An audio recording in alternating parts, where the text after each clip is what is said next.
All right, so lesson number two that I learned from my mom that wasn't something that she modeled, but rather something that I learned from her mistake, which was that I was not going to pick the wrong man to marry. And I was just so adamant about looking for the right things in a guy that would lead him to be a good husband and a good father to my children.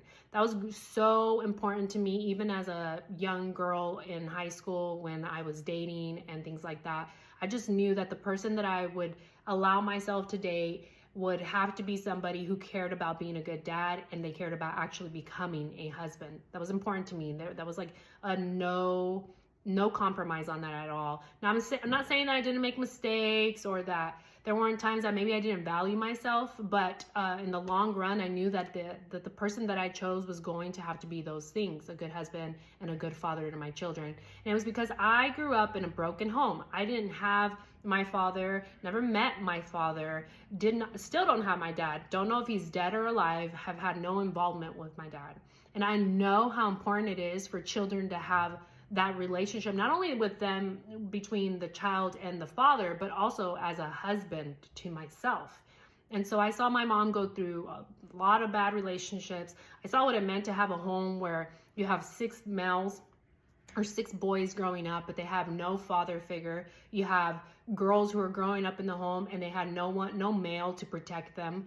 That was a combination of chaos, crappy environment, no safety, no protection, no leadership in the home. And so I saw what that resulted in. I know what happened to my family, and I know what happened to me as I grew up when my mom could no longer take care of me. I had no father who could step in to say, I'll take care of my daughter. Even if they weren't together, maybe he could have helped out when I went into foster care and had to go from home to home. Maybe a father would have helped me then, right? And so I saw the impact of what it means to make bad decisions with men. And I know that now there's such a narrative of like, oh, single moms, we can do it. We have no option. These men don't mean crap. They don't do anything. They're worthless. I personally don't agree with that. For me, I think it's really important to make good decisions when you first decide to get in a relationship or be with someone. I don't think, for me, I just don't personally agree with casual relationships or just sleeping around and all these apps where you just meet up with people. I don't agree with that. I don't think it does anything good for the nuclear family. And so I think that if you want to grow into a healthy relationship, you want to pick a man who fears God, who loves God and himself, and is going to flourish and maybe grow into someone who could be a really good husband for you and someone who can be a great father for your children. That's number one in any relationship. Now, if you're someone's like, oh, I'm never going to have kids, I don't have to care about, well, then you're on the wrong page. This isn't for you.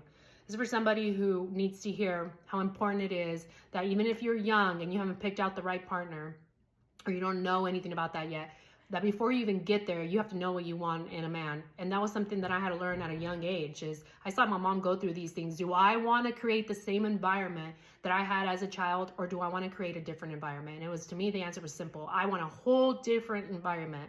I want a man who's going to be able to help lead me, who's going to be able to help me flourish and grow as a woman, to protect me, to help me stay in my feminine energy. Yeah, that was really important and crucial for me. So I knew that whenever I dated someone, they were going to have to want these things too. They were going to have to want marriage. They were going to have to want to be a father. And these things happen with due time, right? Eventually. I mean, I graduated high school, went to college, and after college, and started my career, and that's when I got married. But these were things that I had in the back of my mind because I saw the mistakes that my mom made with men, and I just thought there's just no way that that is something that will make me happy. And so knowing how to pick the right man, staying committed to only dating men who have that potential, if that's what's important to you.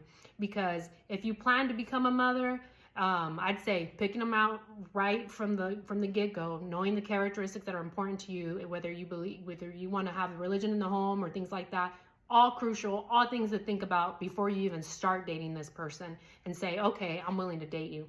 Because once you get in too deep, you already know, once you already fall in love, and you're in too deep, like it's so hard to give up and let somebody go because maybe they have this and you're willing to compromise, and then you start compromising on things you want. And then before you know it, you're in this crappy relationship, you're getting divorced and things like that.